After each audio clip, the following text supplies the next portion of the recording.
Vamos a cambiar. La crónica de un final, lo ponemos entre signos de preguntas, anunciado. La cuestión de los alquileres. Una ley que nació con un profundo debate y que no le gustaba a nadie. Bueno, tenían razón, porque la ley así como está no le sirve a nadie. Lo decimos, no le sirve al propietario, no le sirve al inquilino y ahora está en debate nuevamente. Se habla de la suspensión y de puntos que hay que volver a discutir. Claro, nada confirmado todavía, pero sí una fuerte versión. La ley de alquileres vuelve a la agenda política, mediática, luego de que el gobierno evidenciara de alguna manera una intención de derogar esta ley, aparentemente por decreto de necesidad y urgencia, y de alguna manera evitar el fuerte impacto que están teniendo las actualizaciones con subas en torno del 100%. Pero ¿qué pasa con la ley de alquileres en concreto? Vamos a repasar lo que se sabe hasta acá. Claro, claramente lo que tiene que ver con estos datos que se viven en el marco de esta situación. Vamos a ver cuáles son los puntos centrales que entran en este debate. Por ejemplo, el contrato, de cuánto debe ser, cuánto debe durar. El plazo mínimo del contrato de alquiler pasa a ser por 3 años. Está prohibido hacerlo por menos tiempo. Estos son los principales puntos de la ley. De la ley que está vigente. Se paga solo un mes de depósito y aplica por los 3 años. El propietario tiene la obligación de registrar el contrato siempre que se haya firmado a partir del 1/7 del 2020 a la AFIP. El propietario debe avisar a las condiciones del contrato y su renovación o no en 15 días. Si no hay respuesta o no hay acuerdo, el inquilino puede finalizar el contrato sin pagar multa.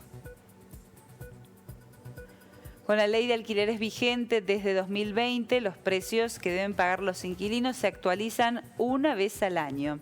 Este mes es el turno de quienes firmaron contratos en abril de 2021 o el mismo mes de 2022.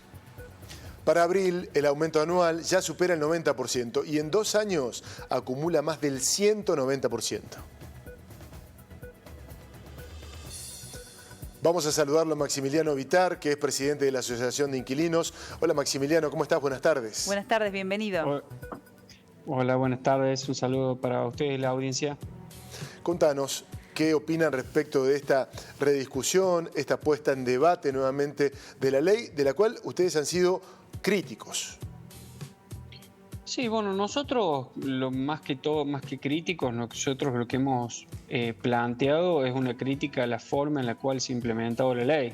Realmente venimos viendo y insistiendo hace muchísimo tiempo de que esta forma en la cual se ha dado el cumplimiento de la ley de alquileres se ha hecho muy difícil poder hacer un análisis en concreto de lo que está pasando hoy en día en el marco de el alquiler y ni hablar de este contexto económico. Entonces yo creo que el problema está en que vamos a rediscutir nuevamente una ley o es un poco lo que circunscribe o anda dando vuelta en los medios de una rediscusión de la ley de alquileres, pero que bueno, seguiremos discutiendo letra muerta porque en realidad hoy lo que está vigente tampoco se cumple.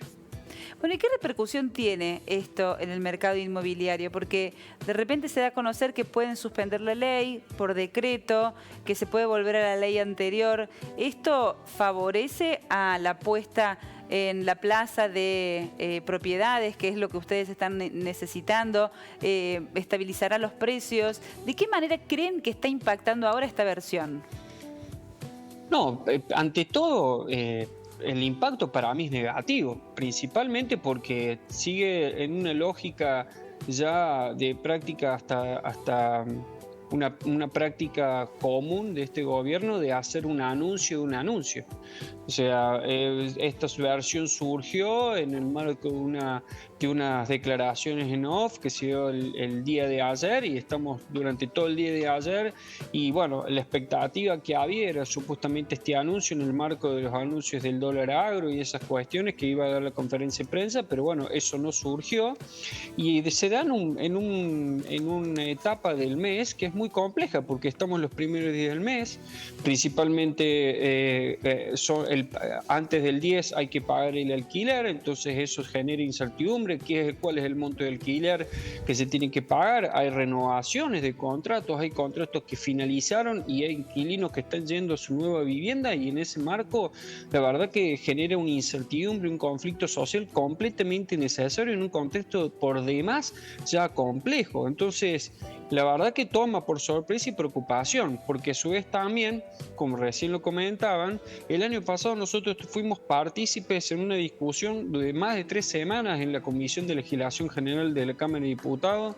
con casi 150 expositores donde brindaban algunas opiniones encontradas, obviamente que había, pero hubo un aporte importante sobre lo que se podría haber mejorado o mejorar la ley de alquileres, y en ese marco se trabó en 2 dictámenes que no tuvieron tratamiento, y la solución a una ley que no se está cumpliendo y que para colmo su reforma está hace un año cojonía en el Congreso es sacar un decreto para suspenderla. La verdad que por lo menos es preocupante.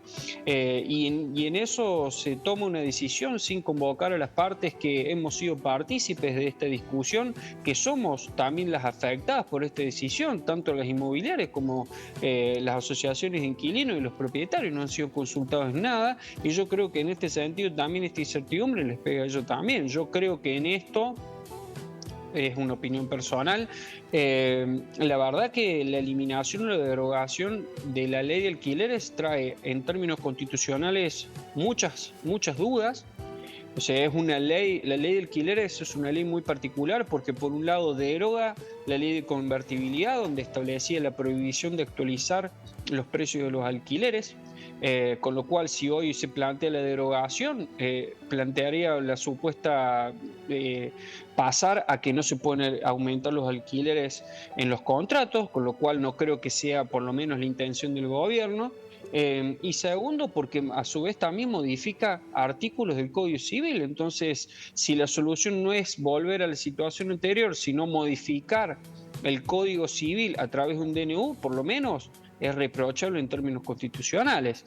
Y ni hablar del impacto social y económico que esto genera. Yo creo que nosotros, con las críticas que puede tener esta ley, que siempre se planteó que fue un piso de discusión en este marco de lo que era el acceso a la vivienda en materia de alquiler, nosotros siempre planteamos que era un contexto para mejorar, porque la situación anterior no era la ideal. Y yo creo que en este sentido, volver a la situación anterior es un error.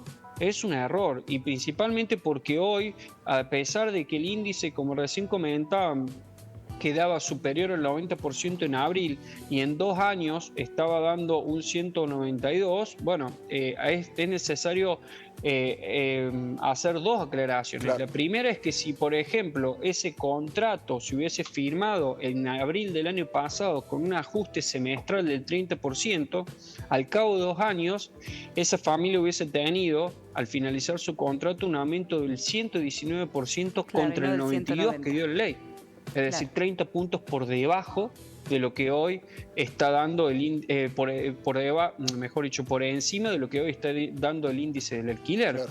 Y si vamos a la cuestión concreta, que es un 192% de aumento, es un 192% de aumento en 2 años para el ajuste, pero en 3 años de contrato, teniendo una inflación que hoy, en términos del mandato de Alberto Fernández, está superando el 270%, con lo cual uno hace un parámetro en este sentido, que volver a una instancia en la cual se hable de libertad de mercado y volver al plazo inicial de 2 años, para las familias que alquilan va a ser un grave retroceso, porque vamos a pagar más alquiler que lo que estamos pagando, y además también vamos a pagar mucho más comisión inmobiliaria en este sentido, porque clave, antes lo que sucedía con la comisión inmobiliaria es que uno pagaba por adelantado los que eran los ajustes semestrales, y en base a eso se pagaba la comisión inmobiliaria. En este caso no se paga, se paga el primer mes, y eso se multiplica por 36, con lo cual se paga un alquiler congelado en algún sentido y se paga mucho menos comisión. Entonces, para nosotros es pérdida de estabilidad, más aumento de alquiler y más comisión inmobiliaria. Maximiliano, gracias por tu tiempo. Muchísimas gracias. Vamos a seguir el tema. Ha sido muy amable.